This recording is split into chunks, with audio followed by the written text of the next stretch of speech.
Hello, fellow gourmetizers. I learned that word the other day, and it is my new favorite thing, and I will now use it constantly. So, I wasn't on YouTube the last month because I just had so much going on in my life. It's like everything decided to ramp up all at once, and I'm just so happy that finals are over, and I'm so happy that my work schedule has kind of evened out. I was really stressed out for most of May just because I just had so much going on all the time, and it felt like it would never end. But now it is June, and the chaos of May has finally ended. And the chaos of moving has also finally ended. As you see from my new background, I am somewhere else yet again, and I'm really happy that I have my stuff here and that I can just kind of relax. I'm also so happy that I actually have time to read again. And because I have time today, I really wanted to make sure that I got to show y'all what I'm going to read this month. Last month, I was just so busy looking for sources for papers and preparing for finals that I just did not have time to consume books that I enjoy. And I spent a lot of time vegging out to YouTube. So this month, I'm making sure that I actually sit my butt down and do some reading, whether it's on my commute or on my break or just like in the afternoons when I don't have anything else to do, because I really want to read more, and I get really sad when I don't read because there's so much happening in the world all the time, and I spend so much time just scrolling through Instagram for no reason, looking at things that I don't like, and I don't read, and then I get sad.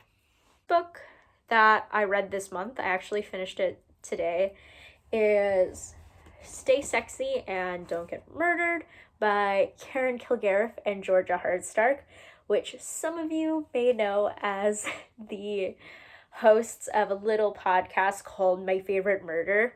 So My Favorite Murder is a true crime comedy podcast, and it's just these two really, really funny ladies who are really interested in true crime. I forgot I had this water, and now I'm very happy because it is tasty. As somebody who's always loved true crime, like I seriously watched a little too much Forensic Files at 7. I've always felt a little weird talking about my fascination with the macabre, and I got really into My Favorite Murder in high school. And it's just a really fun podcast because the hosts are two really funny people who manage to find moments of levity in really serious conversations about true crime, because, you know, there is a lot of victim blaming and bias that goes into a lot of the stories that we hear about serial killers. Able to unpack it and talk about it with both respect and also throwing in some levity and these moments of lightness to kind of break up all those really intense feelings. So I like that because I can just like pop it on for a casual listen. And they're also like just so grateful and wonderful. And throughout the book, it's partially a memoir, but also a little bit self-helpy. And it's just, I love listening to people talk and tell their stories. And I've been listening to this podcast a lot lately. So I like totally heard the book in their voices. And their stories are just really interesting. I find them to be really cool people. I would love to just like sit down on like one of their shows and hang out with them because they're just really interesting. And when it comes to like the self-help aspect, this book could not have come into my life at a better time. I really needed to do a lot of self-care, and I just like kept ignoring that for the sake of productivity. And so this book really came in at a great time because it reminds me like, yes, I need to do self-care. And as someone who responds really well to therapy, that is something that I should start doing again, because whenever I do start doing therapy, I am able to, you know, express myself in an environment where there's like no judgment, or I can get really constructive outside looks on things. So I personally really respond really well to therapy. I know some people who respond better to other things in addition to therapy, but this book just really reminded me that that is something that I really should start doing again, because it really helps me feel more centered, helps me feel more comfortable. There's a lot of things that have happened in my life that are just like kind of unresolved, and there's a lot of feelings there that I would like to handle and talk about in just like that kind of environment. So it was a really great read. I highly recommend it if you like really funny ladies and you like a little bit of murder. I would say it's not an overly morbid book. That's something that's really important. And it's also not like this most hard-hitting factual look at serial killers and their psychology. It's mostly just two ladies bonding over this fascination that they have. And it's great. I love it. So book number 2 this month, I actually heard about because of the My Favorite Murder podcast. And it is called My Sweet Audrina by V.C. Andrews. I think this is a vintage cover, and it's also like a UK New Zealand cover.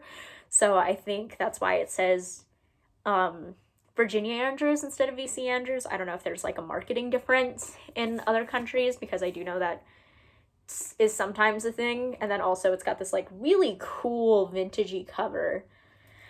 I just feel like we don't see stuff like this as much anymore, because like there's like kind of a minimalist look to a lot of books these days, and I love this scared, worried child. It's very, very fun. I haven't read anything by V.C. Andrews, and I've heard it's just really weird and twisted, and one of the reasons they were talking about it on My Favorite Murder was because they said it was like a book that they read when they were younger and they shouldn't have, and it really traumatized them. So I did a really big horror detox earlier this year, and there's a lot of stuff that I really miss. It's a fun genre.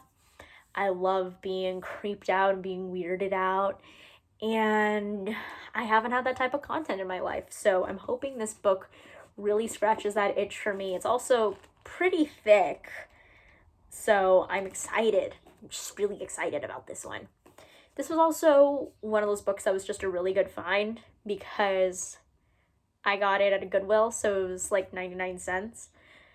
But on top of that, there is a secondhand bookstore nearby that I like to go to, and they have a V.C. Andrews section, and I've never seen this book there. Every time I go and I check, and I go and I check, and I go and I check, and I never ever see it.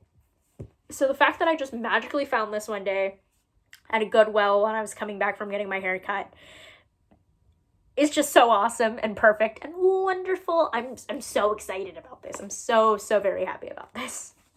Now, my last book of the month is also another Goodwill find. I found them at the same time because it was just like at the same Goodwill. And this was the book that caught my eye first. And when I saw this, I like started looking a little bit more, and then I saw My Sweet Audrina. And this is I'll Take You There by Greg Knott. And it's Mavis Staples, the Staples Singers, and the music that shaped the civil rights era. I really love music, and I love listening to new music. And I've recently found myself in just a really bad music slump where I'm just listening to like The Used, Rise Against, or Black Flag, like on loop. I don't know what that says about what's going on in my brain right now, but apparently I'm very angry. And I like to listen to new things. I like to learn about the history of various genres and certain types of music. Like, I recently just finished listening to a podcast about the Misfits, and that made me really excited because it like got into the history and looking at like the scene and all of that stuff. So I'm pumped about this because I don't know about Mavis Staples or the Staples Singers, and that's exciting because I want to learn more about different genres, and especially like there are so many singers who were really active in like civil rights movements who were censored or their careers really suffered. So I'm curious to learn about this story. I wonder if it's similar to that, or if, you know, their support of the civil rights era like was successful. Like that's interesting to me. I've never heard of them before, and getting to learn about that is going to be really exciting. Plus, I just need new music to listen to. I need to hear new things. Because if I keep listening to the same couple of things, I think I'm gonna yell at someone at work. That might just happen. Anyway, thank you for sticking around and watching me talk about books. Because I love books a lot. And it's really hard to justify spending money on books if I don't read them. So I'm actively making sure that I read more and more and more. So I was looking at this book after I filmed and was like looking at the stuff in the back, just kind of reading the description. And I was opening it up to put a bookmark in there for when I start reading it, because I just like to do that and have something in there. And this is hard to do with one hand. But it looks like this book was signed, and I Googled it, and it does match Mavis Staples' signature, kind of. So, and then I like flipped it because I was like, well, maybe it's just like printed on, you know, like maybe it's just like a book plate. But no, this was legitimately signed by someone. So this is amazing because I got this for 99 cents on a whim. Oh my god. I can't believe that I found this. It's not in the best condition, but still, that's so cool. As per usual, feel free to leave something in the comments about what you're reading this month. I love to find out what people are reading or what they're excited about. I know that there were a couple of books that got released recently that I've heard people were excited about, and some of them I really want to read, but I'm also just kind of trying to work my way through my personal stack of books that I really need to read because I just have so many. So, yeah, let me know what everyone's reading this month. And as always, you know, stay safe, stay healthy, stay hydrated, and I'll see you next time. Goodbye.